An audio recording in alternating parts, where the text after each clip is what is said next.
Here we go. Y'all asked for the offensive version. Here it is. Let's get to the film.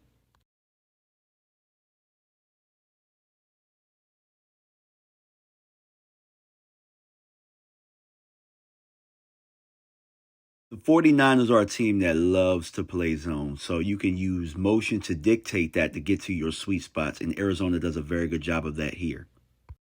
Here, the Rams are going to go in motion. You're going to see that the linebackers and the safety, they shift over, giving away that it's zone, and they're in quarters, so the Rams do a very good job of getting it to their outside receiver. When I think about the 49ers, the number one person I'm game planning for is Warner. Warner is a dog, and they got an upgrade in Hargraves here in the middle, so you have to account for both of those guys. And because the 49ers like to do a lot of passing off and zone and stuff like that, you can conflict them with running a lot of bunch formations and motions. And so you're going to see that the Rams are going to do a very good job here. And while they're trying to talk, it keeps the linebackers honest and keeping them from going downhill as well. This 49 defense is very proficient in the wide nine, especially with getting upfield. That's what their defensive linemen want to do, especially with Bosa. So you have to make sure that you're protecting your quarterback. And you do that with motions, with zone, also a lot of pin and pull in the run game so that you take advantage of them going upfield. And the Rams are going to do a very good job of that in this game from the clips that I'm going to show you. This play looks very, very familiar. The Cowboys run this stretch play action with the backside drag, and what they might be able to do is fake the drag and have the receiver or tight end turn around into that sweet spot like Kansas City did against the Eagles in the Super Bowl, and you'll be able to see that there's a sweet spot there, and they can get a chunk play. Look at the linebackers. You manipulate them, and that area is wide open, and they even still get a completion here. The Rams did a very good job of really just taking advantage of the 49ers getting upfield. They're going to reverse trap Hargraves there, and they're going to get the guys to the second level. And that's what Dallas is going to have to do. Mixing up the motion and the play action game keeps these backers from going downhill, like I said.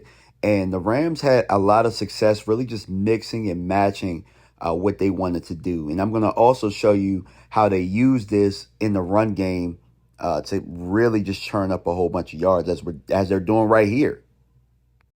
Almost as if they were targeting Hargraves, and they're going to use the H-back tight end again to reverse trap him for their guys to get to the second level. Now they're going to use motion here, and they're going to go right back there and get right back to the second level. So you're going to see the wide angle here, and they're really just taking advantage of those guys trying to get upfield.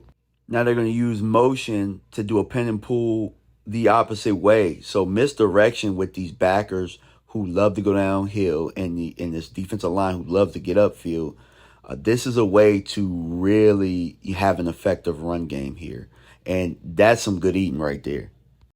Now, I don't want one to think that, they don't have dogs on the other side, because they do. Watch Warner step in and Phil make this play. It's not going to always work. You just have to do it enough and mix and match in order to keep them honest. 54 right here, man. He might be the best in the game at this. I'm not going to lie to y'all. But the thing that the Rams did is that they weren't consistent in any of the type of motion. So you didn't know where it was coming from, and they just kept San Francisco guessing here. Here's more using motion to manipulate them and get into your easy reads, and that's just the easy corner flat for Daniel Jones. But when you get them in man, because they don't like to do it often, you got to make them pay, and the Giants just dropped the ball there. But here's the Cowboys now and some of the things that they do, and we're gonna have to take some of these throws like this to Tony Pollard, get 5 to 6 to 7, and keep it churning upfield. Play action. Dak had a pick last year on a play similar to that. He's going to have to not hesitate and let it go. Got to be able to use motion to, misdirect. And they do a good job here. And then get to the second level when you got that opportunity. Don't be afraid to use that bunch formation to get you some easy reads like they do right here. I don't think Mike McCarthy's going to have a problem doing that. I think you'll see a lot of bunch formation from the Cowboys.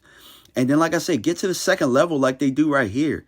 We got Tyler Smith back. So get to that second level and make them pay. The Cowboys have their work cut out for them this week because the San Francisco 49ers are a very good defense. They're very good at what they do in their scheme. They tackle well. They come downhill very, very well. And they're very, very confident in what they do. So Dallas just has to do similar to what they did last year, just kind of churn plays out. And when they get into the red zone, they have to score touchdowns because San Francisco, when they do get down there, they're a team that scores at a high clip as well. So Dallas doesn't score at a high clip in the red zone, but Dallas creates turnovers and creates short field and stuff like that. So if Dallas can be able to do that, they have to take advantage of their short fields and put up 7 rather than 3.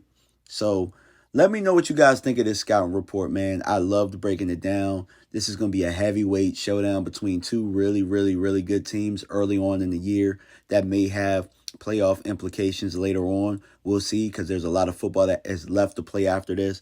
But I appreciate y'all for tuning in, man. Can't wait for the game on Sunday. Peace.